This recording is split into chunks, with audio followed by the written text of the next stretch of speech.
Mr. Speaker. Thank you, Mr. Speaker. I'm proud to rise on behalf of New Zealand First and speak on the second reading of the Shop Trading Hours Amendment Bill. This bill seeks to allow the statutory restrictions on shops opening on Easter Sunday to be removed by granting the territorial authorities the power to create bylaws to permit all shops to open in all or part of their districts on Easter Sunday. This bill proposes to allow community choice on whether shops open on Easter Sunday in their district. New Zealand First disagrees with the purpose, and if this was the case, then this bill would have provisions to allow for a local referendum at a fraction of the cost to the proposed bylaw mechanisms inside this bill. New Zealand First believes that this overarching assumption sets the tone of the legislation in its entirety, but does not take into satisfactory consideration the degree of citizen engagement with local body decision-making processes. The bill aims to achieve these means by granting territorial authorities a limited power to create bylaws that allow shop trading in defined areas within their boundaries on Easter Sunday, enabling shop workers the ability to refuse work on Easter Sunday without giving a reason, enable shop workers to bring a personal grievance against an employer who compels them to work on Easter Sunday or treats them adversely because of their refusal to work on Easter Sunday. Mr. Speaker, I do want to thank the Commerce Select Committee advisors for their patience throughout the process of the Select Committee on going through this bill in all of its entirety. This bill has proven to be a very tricky bill, and at times the members of the Select Committee agreed passionately to disagree in every way possible. New Zealand First supported this bill in the first reading in order to allow the Select Committee to scrutinise this bill. This is a fundamental process of government and allows for the knowledge of our advisors to assist the Select Committee in that process.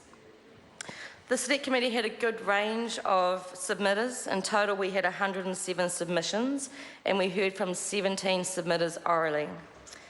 There was a good variety of submitters from local councils, churches, Family First, Caritas, Retail Association of New Zealand, the Salvation Army, the tourism industry, and many more took part in providing the Select Committee with their views on this particular bill, which had overall quite a common thread of concern. Most councils felt the decision-making process should remain at central government level.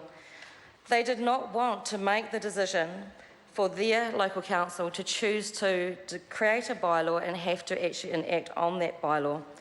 This was primarily due to the cost that they could not, in good conscience, pass on to their ratepayers, particularly when many districts already had significant financial challenges.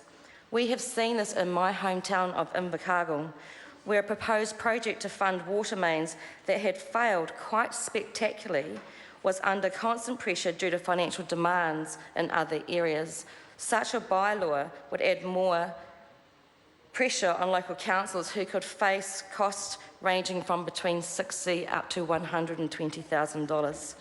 This cost was the catalyst for local councils throughout New Zealand to determine why the responsibility should sit with the central government to make the decision. New Zealand First feels very strongly that local councils should call for a local referendum because this bill, for members of this House, will be a conscious vote. So why not let the good people of our country, our ratepayers, decide as well? I'm sure when you've got a cold, Dr. Coleman, you can't say words properly either. Mr. Speaker, New Zealand First provided a minority report through the Select Committee process. New Zealand First does not support any of the amendments presented to the Commerce Select Committee because the cost to councils would remain the same. The complexity of this bill would remain the same. The issues with this bill would also remain the same.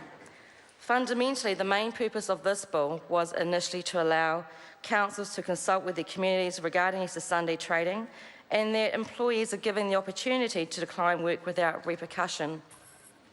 However, this has unintended consequences on employers and employers, and I will give 2 examples of this. If a person is on a job seeker's benefit and went to their first job interview and was called back to that same business for a second interview, where the clause became a condition to accepting the position for the employee. However, that potential employee declined to work on Easter Sunday due to the fact they had an unveiling to attend for a loved family member. They would not get offered the job. They then go back to WINS and tell them they didn't get the job because they were not available to work on Easter Sunday.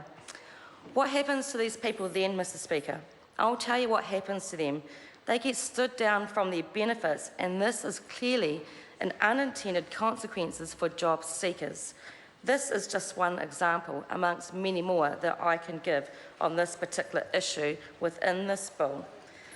Now, Mr. Speaker, for those workers who are actually already working in the workplace that have the employer negotiate with them to work on the Easter Sunday, and they decide to decline this request, the employer will absolutely, and I understand this, be annoyed with their top performing employee for not capturing the potential income this employee could provide to the business.